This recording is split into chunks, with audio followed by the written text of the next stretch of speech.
ADR. Promoting dialogue.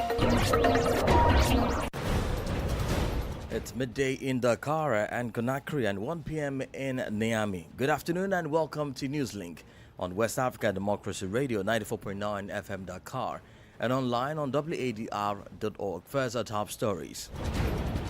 A labor union in the Gambia demands better working conditions on the occasion of International Workers' Day. The Federation stands to engage with the government to bring good policies, minimum wages, social justice in line with the international labor standards. Pressure mounts on President Mahama to engage the South African presidency over xenophobic attacks on Ghanaians. The Directorate General of Elections in Guinea breaks silence, confirming the reinstatement of disqualified parties ahead of legislative polls. And Nigeria's Supreme Court settles leadership disputes in major political parties, setting the stage for the 2027 electoral race. Please stay tuned for details of the stories and more. On the news, this is a More Edit. Many thanks for joining our broadcast and happy Workers' Day. Let's begin with labor matters from the Gambia, where a newly formed Federation of Labor Unions is calling for urgent reforms to improve workers' rights and welfare as the country marks International Workers' Day. The Federation, launched on the 14th of April this year, says it aims to bring together workers from across different sectors to push for better pay, improved working conditions, and stronger legal protections.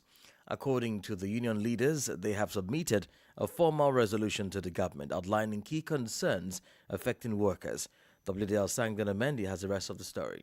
In a press briefing, the Federation of Labor Unions says it represents a wide range of workers, including those in the informal sector, which it estimates accounts for up to 80% of the workforce in the Gambia. But many of these workers, it says, remain outside the protection of existing labor laws. Among the main concerns raised are low wages in the face of rising living costs, limited access to social security, and weak enforcement of labor protections. Omar Sise is the president of the union. We come together as a team representing the workers to work together to have a universal voice, represent the workers in the policy making, stand for them, work for them. The Federation is stand for to speak on behalf of all workers across the country, both informal and formal, to engage with the government, to bring good policies, minimum wages, social justice, social protections in line with the international labor standards. The Federation also highlighted issues such as child labor, sexual harassment in the workplace, and poor conditions for women workers. The union leaders say Workers' Day should go beyond celebration and instead serve as a moment to address the real challenges facing workers. Ismail Sise, a member of the union, also added his voice. The Federation of Labor Unions, the Gambia, has moved beyond mere celebrations of May Day from being a sports day to decisive action.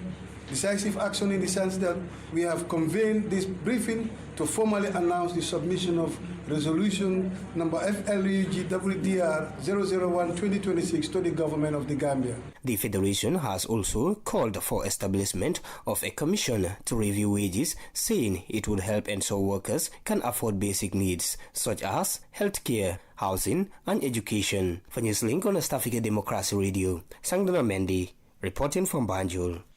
We will bring you updates on activities marking this year's occasion of the International Workers' Day.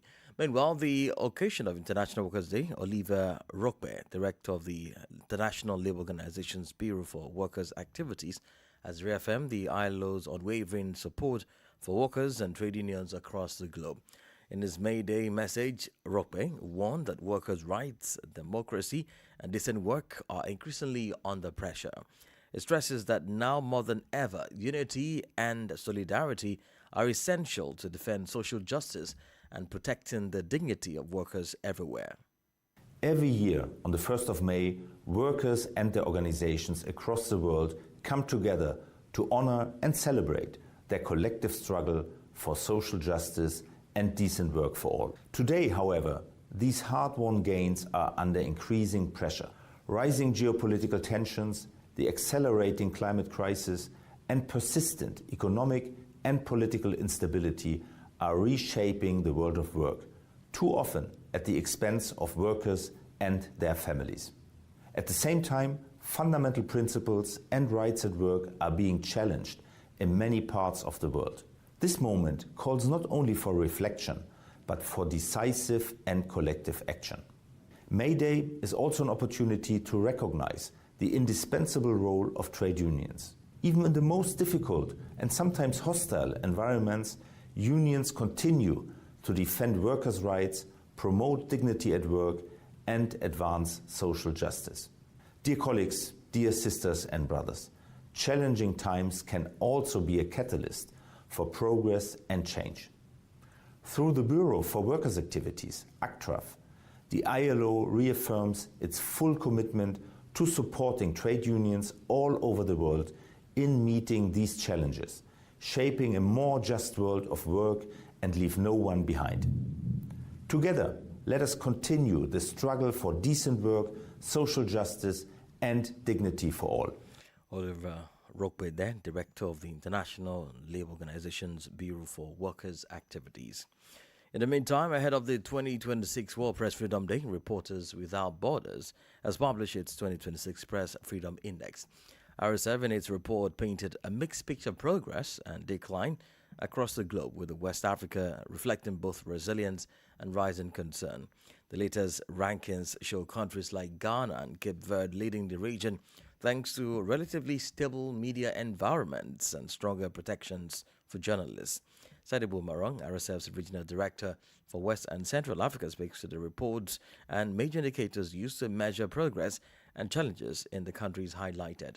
There are 5 indicators. The first one is the legal indicators. It shows how legally the country is standing. For example, if the country has a press code, a constitution which recognizes the importance of press freedom and press. And the second one is the economic. It is what are the trends in terms of economic which might help improve the media sector.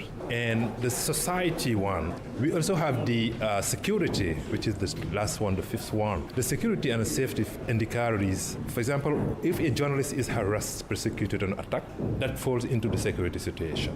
So those 5 indicators are what we are using to define press freedom, which is the possibility given to a journalist to collect and broadcast information, news, without being harassed legally, without economical constraints, without insecurity, and given all those aspects, and that is what we call press freedom. Sadibou Marong, RSF's Regional Director for West and Central Africa. More stories coming up on West Africa Democracy Radio. Newslink continues. And back here in Senegal, the Minister of the Interior met yesterday with political parties to discuss the electoral process for the upcoming local elections. The discussions focused on the organization and oversight of the electoral timeline. While many attended, the meeting was notably boycotted by several political groups. Usman Umar reports. This initiative, launched by the Senegalese Minister of the Interior, is intended to be a transparent move. It brought together political parties from both the majority and the opposition to prepare for the 2027 local elections. Among those present was Aïb Daffé, Secretary General of the PASTEF party. The information concerns, in particular, the method of setting the date for local elections. It also concerns the exceptional revision of the electoral lists, the publication of these updated electoral lists, and also access to the electoral file. Former Trade Minister Aminata Assome Diatta, who currently serves as the president of the Japo Collective Social Progress Party, stressed the need for a clear schedule. She called for the election date to be officially set to allow parties to better prepare. It's important for all political actors and even for the population to have a precise idea of the date of the elections, because this will allow everyone to prepare. They will have to seek endorsements. We will have to put together a deposit. We need to have all this information in time to also be able to prepare ourselves. The Senegalese Minister of the Interior, Mohamedou Bamba Cissé, stated that he had taken note of the various concerns raised by the participants. I have listened carefully to the concerns expressed, particularly those relating to the lack of consultation in the ongoing electoral process. I wish to assure you that our objective remains the organization of a free, transparent and inclusive elections in strict compliance with our laws and regulations. de nos lois et règlements. Despite the government's efforts at inclusion, the meeting was boycotted by the FDR and the Republic, a coalition that includes several major opposition political parties. Usman Umar filed a report. In Guinea, the Directorate General of Elections, DGE, has broken its silence weeks away from the upcoming legislative and local elections. The Electoral Commission, at a press conference on Thursday, addressed a wave of accusations from several candidates and political parties. The DGE also reaffirmed its readiness to reinstate political parties that have successfully appealed their initial disqualification before the Supreme Court. Regarding parties that have chosen to withdraw from the process entirely, the Commission said it is currently awaiting a ruling from the Apex Court. Abdullah Hassan completes the story. During a news conference held on Thursday at its headquarters, the Director General of Elections, Jenabu Kamara, took a firm stance against what she labeled unfounded accusations. She flatly rejected criticisms from certain candidates who have accused her of mismanaging the electoral process. The Front Deck Party, led by former Minister Abdullahi Yerobaldi, who finished second in the last presidential election, has announced its withdrawal from the process, citing a lack of credibility and transparency. However, several of its candidates have chosen to remain in the race across various constituencies. Addressing this internal split, the DGE affirmed that it is waiting for a Supreme Court decision to resolve the matter. Furthermore, local courts across the various electoral districts concluded their review of candidate appeals on Thursday. The Electoral Commission of Guinea has announced that the final list for the local elections, scheduled for May 31, will be published shortly. A report by WDL's Conakry correspondent, Channel of Ibrahim Abadi, and presented by Abdullah Hassan. More on electoral matters, Nigeria's Supreme Court has delivered key rulings affecting two major political parties. These are the African Democratic Congress, ADC, and the opposition People's Democratic Party, PDP, amid ongoing leadership disputes. The court vacated an earlier order in the ADC crisis, while also dismissing an appeal linked to the PDP's controversial Ibadan Convention. The decisions are expected to shape internal party structures and influence political alignments ahead of the 2027 general elections. Correspondent Yechino Sasichu reports. The Apex Court set aside its earlier directive asking parties in the African Democratic Congress to maintain the status quo in the leadership dispute. The ruling is seen as a significant development in the crisis, which involves rival factions laying claim to the party's leadership. Meanwhile, the Supreme Court also dismissed an appeal filed by a faction of the People's Democratic Party led by Taminu Turaki. The court upheld earlier rulings that nullified the party's Ibadan Convention, describing it as conducted in defiance of an existing court order. Lawyer Magnus Onwukwe explains that the PDP judgment reinforces the authority of earlier court decisions on party processes. By this, therefore, INEC will no longer recognize the Saminu Turaki's faction of the PDP. That faction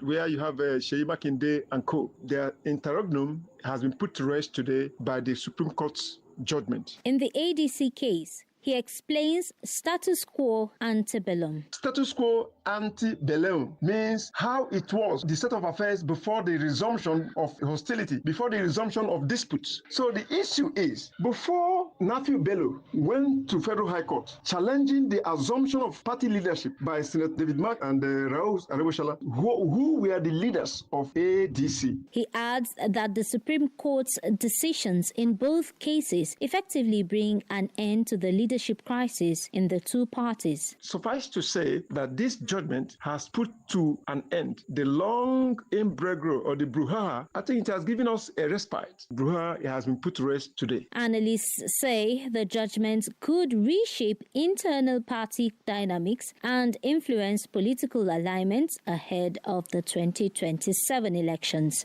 For WADR, Yechenu Sasetu in Abuja. You're listening to Newslink on West Africa Democracy Radio 94.9 FM Dakar and online on wadr.org. Here is a reminder of our top stories. Labour Union in the Gambia demands better working conditions on the occasion of International Workers' Day. Pressure mounts on President Mahama to engage the South African presidency over xenophobic attacks on Ghanaians. The Directorate General of Elections in Guinea breaks silence, confirming the reinstatement of disqualified parties ahead of legislative polls. And Nigeria Supreme Court settles leadership disputes in major political parties, setting the stage for the 2027 electoral race. Still ahead, we do have the guest interview and sports news. Please stay with us. West Africa Democracy Radio. It's you speaking. We are streaming live on wadr.org, YouTube and Facebook. Former Liberian president has entered the national debate over the expulsion of Representative Yeke Kuluba, cautioning against punitive measures that could undermine freedom of speech in the country. Our intervention comes at a critical moment as the dispute has escalated into a legal battle now before the justice in chambers. Lawyers representing both the House of Representatives and Kuluba have presented arguments with the presiding justice reserving ruling. WDR's Monrovia correspondent Abraham Parker reports. Speaking on the matter, Ellen Johnson Sirleaf emphasized Liberia's long-standing commitment to diplomatic principles, recalling her role in endorsing protections for free expression. While acknowledging that freedom of speech carries responsibility, she argued that it should not attract severe penalties, particularly for elected officials. Sirleaf further stressed that safeguarding freedom of speech and press is essential to good governance and international credibility. And I certainly do not think it would be a reason for anyone to bear penalties, for freedom of speech. So I believe that in this particular case, there'll be other ways to curb those who might get involved in sensational discussions, sensational expressions of other people. There are other ways to curb that. Yeah, but one should also observe that one has a right to say things in our country, or in any country. That's what then the freedom of the press is something we must respect. Yeke Kuluba, elected to represent District 10 Monserrate County, was expelled by the House of Representatives following a series of remarks relating to the Liberia-Guinea border dispute, deemed by his colleagues as disorderly and inappropriate. The House cited branches of internal rules and conduct as a justification for the decision, an action that has since sparked a widespread public debate about the limits of legislative discipline versus constitutional protections. Kuluba's legal team challenged the decision before the Supreme Court, arguing that the expulsion violates his constitutional rights and the mandate given to him by voters. For Newslink on WADR, Abraham Parker, Monrovia. In the meantime, the Minority Caucus in Ghana's parliament is urging immediate high-level talks between President John Mahama and South Africa's President Cyril Ramaphosa.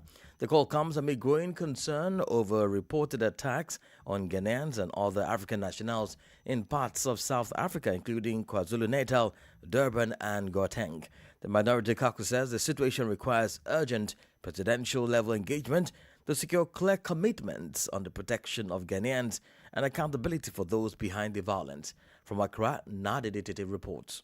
According to the Minority Caucus, Ghanaian-owned businesses have been targeted, individuals assaulted, and access to essential services disrupted amid claims blaming foreign nationals for crime and economic hardship, claims it rejects as unfounded. The caucus points to the widely circulated assault on a Ghanaian, Emmanuel Asamoah, as evidence of the severity of the situation, raising concerns after reports that some incidents occurred in the presence of law enforcement without intervention.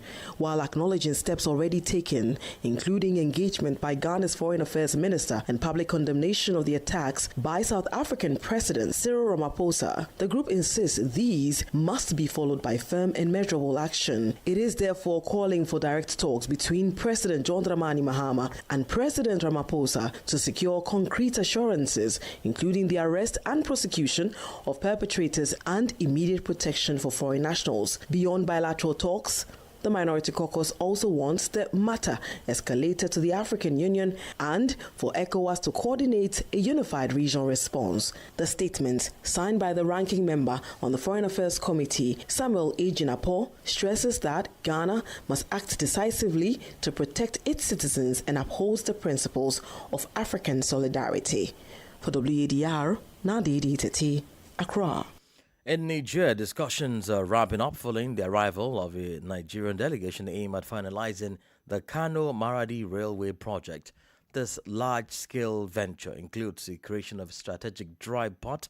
The Minister of Transport, Colonel Major Abdurrahman Amadou, recently spoke on Niger's national television regarding the land use challenges associated with this infrastructure.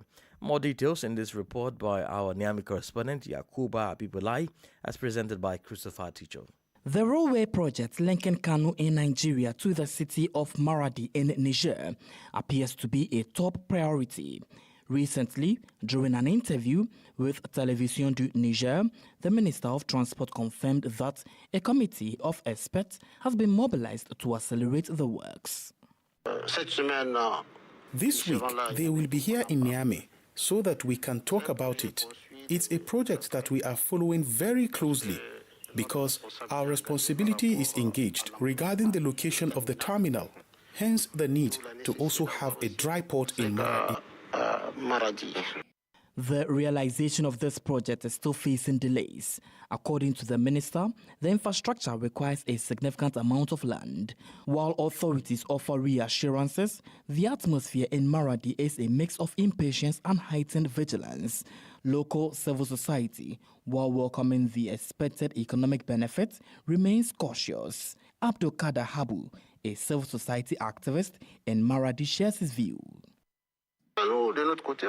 On our end, we are working hard to first secure the land to accommodate this train and begin the construction phase of the Maradi dry port, because I am sure that this train will allow us to connect to the Niger corridor, meaning we can also get our goods from the Nigerian coasts. Therefore, we need enough space to store them. The Kano-Maradi corridor is set to transform Maradi into a major logistical hub for Niger. As the region awaits the train's first whistle, experts from both countries are scheduled to meet soon in Niamey to finalize the project details. That was a report by our Niamey correspondent Yakubu Abibulai, as presented by Christopher Aticho. Politics, analyses on major news, social matters, and all. This is A Guest. RFS report show great both progress and decline in press freedom across the globe, with West Africa reflecting both resilience and rising concern. Now, the document also warns of growing pressure on independent journalism driven by political transitions, insecurity, and economic fragility, especially in the Sahel. Our guest is Sadibu Marong, RSF's Regional Director for West and Central Africa. Globally, there is a decline of the legal one. That means those who have been committed to protect journalism, and those are the political actors, those are also MPs voting laws. They have failed doing so. In West Africa, we have two kind of trends. We have those countries, for example, like Cote d'Ivoire, which has gained some points now, emerging. That means if the country is economically emerging, that's going to affect the media landscape in Cote d'Ivoire, which has been really doing well. But we have traditional countries where press freedom has always been a good indicator, like Cape Verde. No one hear about Cape Verde. Stable, democratic, everything going well. Now we have also Ghana, after the elections, trying to recover itself, despite the fact that there are some environmental journalists who have been arrested or harassed. But Ghana has been improving well. We have also medium-sized situation, like Senegal. Senegal has lost. And Gambia also. Gambia has done well, for example, 46 out of 180. That's extraordinary. And if you know Gambia, during the Jammeh times and right now, Gambia has really improved, and that's really a revolution in West Africa. But now we also have countries like Togo, like Benin. Benin is quite catastrophic because they have done something which is quite bad in terms of transnational repression. And this is something we have denounced and we have attacked in front of the West African Court of Justice at the ECOWAS. And now we have the difficult situation of the Sahel Central, which are also part of West Africa, Mali, Niger, and Burkina Faso. Those countries' situation is quite difficult, to be honest. For example, the country which has declined the most with 37 points is Niger. And Niger is really lagging behind. Mali is lagging behind, and Burkina is also lagging behind. All the countries in the Sahelan countries are lagging behind because of the fact that the juntas are ruling those countries. And the juntas, they don't want to scoop with strong and independent narrative. Their thing is how to promote a kind of patriotic ways of covering things, and that's not journalism. What major issues have you identified in the Sahel? Because throughout the conversation, there was a very huge focus on the Sahel countries, especially the AES countries. Yes, I mean, the issue there is the issue of controlling the narrative. There is an antinomy because you have the journalism, which needs pluralism, plurality, and diversity. But you have journalism here, but you also have the AES thing. So it means their narrative can't scoop with the journalism standards. That is problematic. So now we have trying to push for patriotic ways of covering things. They are trying to push for controlling people. They are also trying to push to control some agenda and to also diffuse disinformation and to scoop with Russian and also with some propagandists. And that is also issue we have identified and we have denounced. The second thing is the exile of some journalists in the Sahel. Many journalists from the Sahel now, they have gone into exile because it's been problematic for them, if you are from Burkina, to do your job independently. Now you're going to be persecuted by those who are in favor of the regime. So if you are persecuted, so you will have to go. If you go in Cote d'Ivoire, there are many journalists. If you come to other countries like in Ghana and everywhere else, you will see many journalists from the Sahel there. This is very problematic. What major indicators have you realized between the countries that are performing well, like Cape Verde, Ghana, and the countries that are lagging behind, like let's say Mali, Niger, and Burkina, as you mentioned? The main thing is those countries which are up, they go to the poll in a very regular way. There is a lot of transparency in many of their aspects. There is no journalist in jail, and there is a policy of delivering information and access, a law on access to information, and journalists are not persecuted and harassed and attacked. These are the main indicators. There is also there is a certain respect coming from the authorities to the media. That's why they are performing. Sadibou Marong, RSF's Regional Director for West and Central Africa. In sport news, Rabat has been selected to host the 2027 FIFA Elective Congress on March 18. The announcement was made by Gianni Infantino during the FIFA Congress in Vancouver, confirming Morocco as host for the second time after 2005.